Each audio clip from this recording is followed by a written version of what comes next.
Jalan-jalan naik kapal selam. Kapal berhenti di Parapat. Jika saya mengucapkan salam, harap dijawab dengan semangat. Assalamualaikum warahmatullahi wabarakatuh.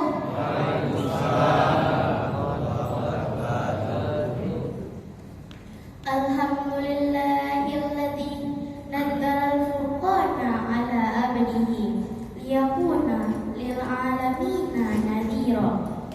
Asyhadu an la ilaha illallah wahdahu la syarikalah wa asyhadu anna Muhammadan abduhu wa rasuluh. Amma ba'd. Pertama sekali, marilah kita mengucapkan puji dan syukur kepada Allah yang telah melimpahkan rahmat dan karunia-Nya kepada kita, sehingga kita dapat berkumpul di masjid yang berbahagia ini. Salawat dan salam kita sampaikan kepada Nabi Muhammad SAW yang telah menjadi suri teladan bagi umat manusia.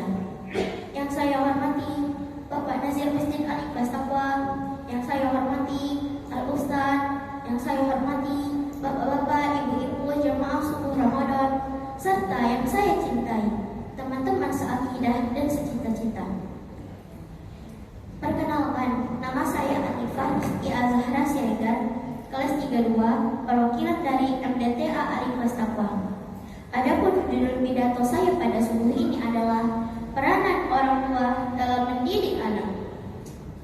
Hadirin dan hadirah yang dirahmati Allah, keluarga adalah tempat pendidikan yang paling ampuh dan penting dari semuanya.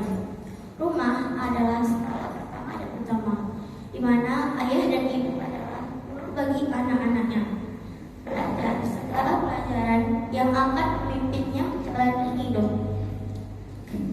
Keinginan untuk mempunyai anak yang soleh dan soleha bukanlah suatu faktor kebetulan, tetapi tercipta akibat pengaruh didikan orang tuanya sejak kecil. Betul kan Bapak Ibu? Maka sia-sialah seorang ayah dan ibu meminta kepada Allah agar mendapat anak yang soleh dan soleha. Tetapi ketika anaknya mulai meniti usia, dibiarkan berkembang tanpa diberi pembinaan yang baik, khususnya didikan dalam mental agama. Padahal telah sama kita ketahui bahwa anak menjadi Yahudi, Nasrani, dan Majusi itu bergantung dari asuhan orang tuanya sejak kecil. Sebagaimana sabda Rasulullah SAW, "Kullu mauludin yuladu 'alal fitrati, fa abawahu yuhawwidanihi aw yunassiranihi aw yumajjisanihi." Riwayat Bukhari wa Muslim. Bapak Ibu, mau tahu gak artinya? Inilah artinya.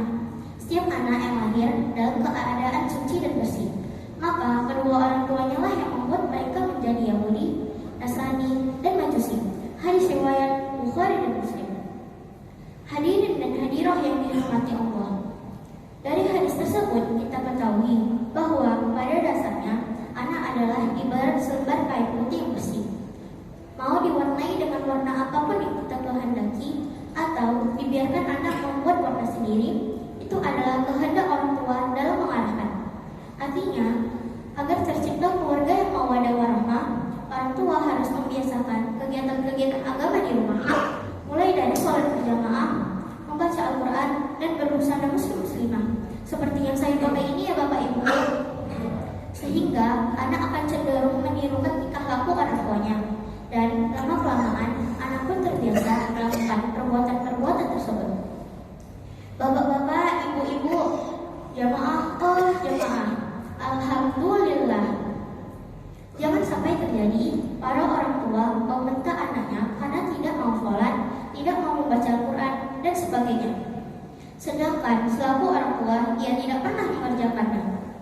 Sebaiknya orang tua tidak langsung memarahi anak, tetapi mengoreksi diri sendiri sekaligus membenahi diri. Mengapa anak-anaknya tidak mau sholat, tidak mau membaca Al-Quran, dan sebagainya? Karena sebagai orang tua, ia tidak pernah mengerjakannya.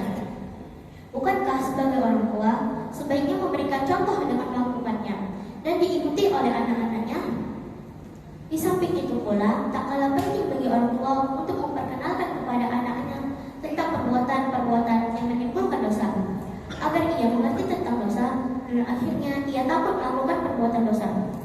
Sebagaimana firman Allah dalam surah An-Nisa ayat 9. A'udzu billahi minasyaitonir rajim. Kullu mauludin yuladu 'alal fitrati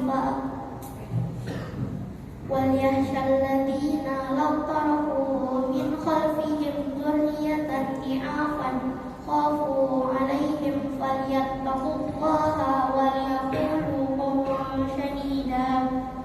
Arif artikan ya Bapak Ibu, setiap anak dan hendaklah takut kepada Allah.